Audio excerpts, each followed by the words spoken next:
If you are into masculinity, femininity, how to be a better man, and dating advice, you're into all that information, but it seems like information overload and you just want to relax and be more natural when you're hanging out by yourself and with people, I highly recommend that you watch this video.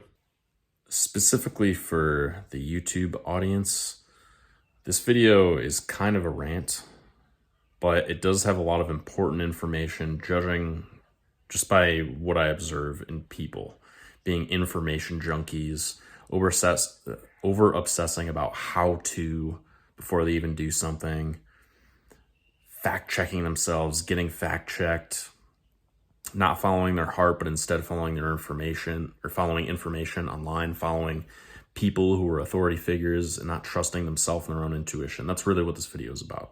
But just FYI, it is a rant for people on Facebook who are over obsessed with specifically like masculinity and femininity and dating advice and what's the right thing to say and blah, blah, blah.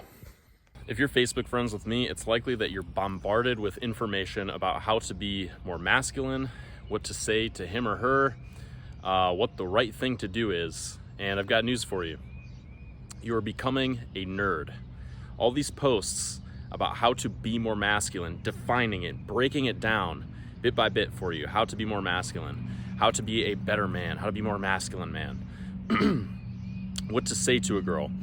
I've been a dating coach for the last 2 years and working with different people over the last like 2-3 years. And what I've noticed is the truth about how to be unreactive with somebody, like the truth about how to be grounded and not let things affect you and be that kind of man that women are attracted to, is to go through some shit. But nobody wants to pay me, or not nobody, a very few amount of people want to pay me to tell them that some of the traumatic events that you went through recently in your life have actually been a good thing. If you look at them that way, and if you look at them as an opportunity to see emotion in you that wanted to come up. For example, a student might ask me, what do I say when a girl says this to me? It's like some shit test. Something the girl says to him that is like a little bit of a push, like teasing him or something, or making fun of him. He wants to know what to say so that he saves face, so that he comes off a certain way to her, so that he comes off strong. This is called having good game. Like, I can teach good game. Like when a girl teases you, like, oh, are you like a player? Yeah, I'm a fucking player, blah, blah, blah. Some like thing where you're exaggerating it, or something where you're, self-deprecating for humor, whatever. And having good game can get you laid. I know this from experience. Having good game can let you take a girl home, especially if you go out to a bar and you find a girl who's just looking to have something with you. But I was thinking about this a little bit earlier. It's like two people that are just going out to some crazy environment and they're looking for something. They're looking for a quick hookup and you both get it. And then what? I don't know. Maybe that's something to ask. Not really the point of this video. The point of this video is to let you know that by studying these tactics, game, it's all coping. Because the fact is, when somebody teases you and that brings up emotion in you, you can ask me or ask somebody else how to respond to that and respond to it in a way where it's like a witty comeback. And then the girl's like, oh, cool, it's a witty comeback. But guess what? You just ran away from some emotion that came up inside of you. We don't want to look at rejection or somebody teasing us or something happening in our life, a breakup, a heartbreak. We don't want to look at those things as something that can help us, as something where, like, we don't actually want to look at the emotions that are coming up inside of ourselves, because it's uncertain to like react a certain way and to look within and to experience that sadness or that feeling of rejection, that feeling of loss, that anger, that aggression, whatever reaction that you have. It's difficult to look at that and then just have faith that the next person that you talk to is going to perceive you as more grounded because you actually are, because you've processed some emotion inside of you.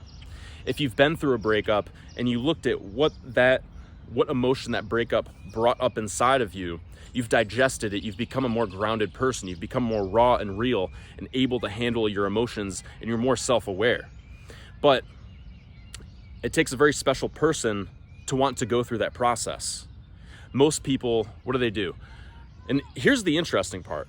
Whether your game is top notch, top of the world, like you're the best pickup artist ever, and you know exactly what to say to a girl to get her to be like, oh wow, he's saying all the right things. I'm gonna go home with him. He's gonna get laid with me tonight.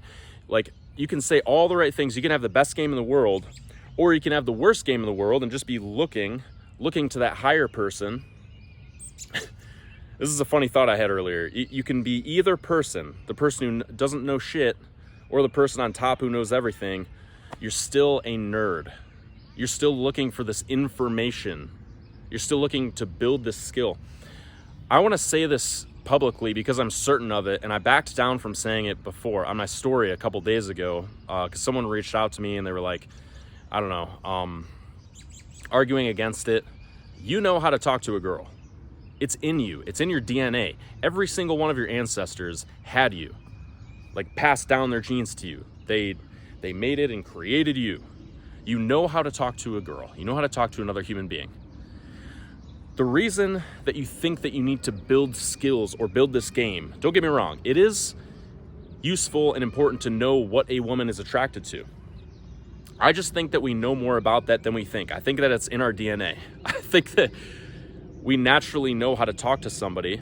And yes, we do build social skills over time, but with this whole relying on game and what to say and how to respond and everything, it turns everything into a game. That's why it's called game. It's turning everything into, I need to know this information so that I can use this information to get the outcome that I want in this physical world with girls.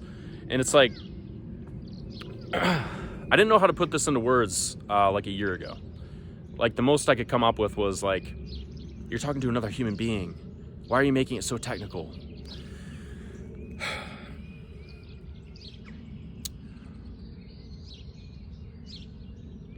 The reason, this is gonna strike you as so true. The reason that you're not able to get with a girl or get the life that you want or talk to somebody, communicate what you want, is because you're choosing not to say what you want to say, communicate what you want, and also you're choosing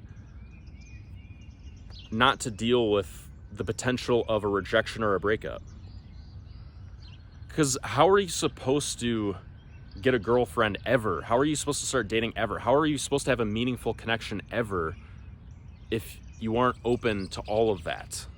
Connecting with another human being, communicating exactly what you want, looking for the person who's going to enjoy you communicating exactly what you want and be attracted to you, the authentic you, underneath all the game and what do I say and saving face, all this stuff that makes your ego happy. There's a fear inside of you. Here's the mind shift. If you, instead of avoiding that fear and asking everybody, hey, what do I say when a girl says this? What do I say to a girl on the open? How do I walk up to a girl at the bar and just like, or a girl out in the park, whatever, or in my friend circle, what do I say to a girl? If you stop looking for the information and the how-to and what to say, and you just communicate exactly what you want, you'll experience some emotion, won't you? Always. If she's really into it, you'll experience all these happy, loving emotions. If she's like, oh, you'll experience fear, rejection, that feeling of loss. But it's all emotion inside of you that's waiting to come up, that's waiting for you to face it. And if you start facing those fears and those feelings of loss, and even being open to the more loving stuff too, because when you open yourself up to a wide, what's the word I'm looking for? Spectrum of emotions, you experience all the emotions. Is this ringing a bell for you? Does this seem true? I wanted to talk about this because I, like you, if you're my friend on Facebook, like I said, you're probably bombarded with all of these ideas about what makes a man masculine. And I hate to say it, I've even had conversations, like, I want to ask some of these people, do you sit down with a girl and like tell her what a masculine man is, or like tell her what good game is? Or like, I've had those conversations with girls that I've like a girl I'm seeing now, I've had like a conversation like that, and it's kind of fun to nerd out like that.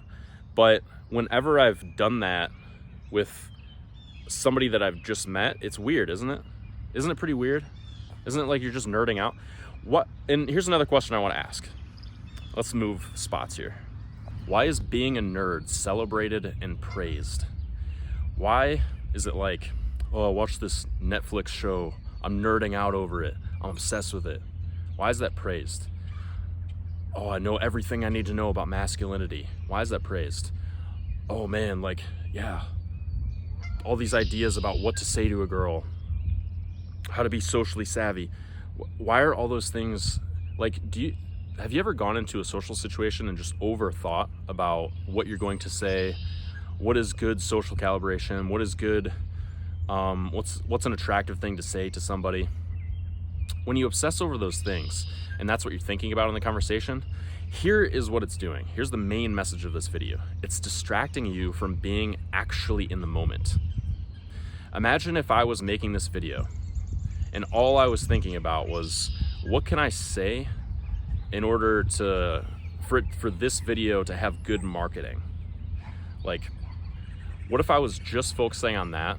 How to capture your attention? What's a good hook? What's good marketing? Etc., etc., etc. It's likely that you'd be able to see right through that.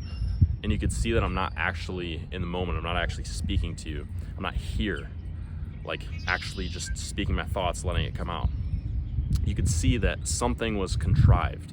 Like I'm just not here. My attention is somewhere else. My attention is on information. My attention is on how can I manipulate this, what I'm doing, the how-to get the result that I want. I've hammered on that enough. Basically, it's distracting you from this right here, this moment. So, I guess one main takeaway you could get from this video, being a nerd is not cool. Especially when you take it so far that you're so obsessed with information and outcomes that you can't even be present with another human being. Like I said, like I asked earlier, I think I asked something like this earlier in this video. Like, if you sit down on a date with a girl, are you describing to her like what real masculinity looks like, or what good game is, or like why she's attracted to you when you say this? It's weird, isn't it? You're not gonna get results like that. The people that you want to attract the most are gonna be attracted to you the most when you say what the fuck you wanna say, when you go for what you want, and you put that out there. And when you're open to anything that might happen, a rejection, a breakup, a heartbreak, like I said, whatever, or falling in love too. I'm not just gonna talk about bad things, good things too. What's one last thing I wanted to say in this video? I think that was it. I want to instill confidence in you in this video, because you know, I want you to jump on the confidence train. Like, all these people pretending to know more than you, they've studied more in a similar topic, or they've studied more in a certain topic, and they might know more about that topic, and they can just say like, oh, this, fact, and throw facts at you. But pay attention to the energy behind that. Don't just like pay attention to the facts and then view those facts as like gospel. It's like, because when it comes to especially things like relationships, dating, being present, just talking to people, those things don't matter. People don't come back to you and want to be around you. Like I said, especially in dating, if you know all of this information. Think about how many people have gotten in relationships without knowing shit about game or about what to say or whatever. Like, good relationships. I know people that have stuck together since high school, and I just turned 29. That's over 10 years. I know people that have stuck together since then. They didn't know shit about game. They were just being people. So anyway, that's a little, I guess, evidence if you need that, if you need to look around and look for evidence. But hopefully something that I said in this video rang true to you.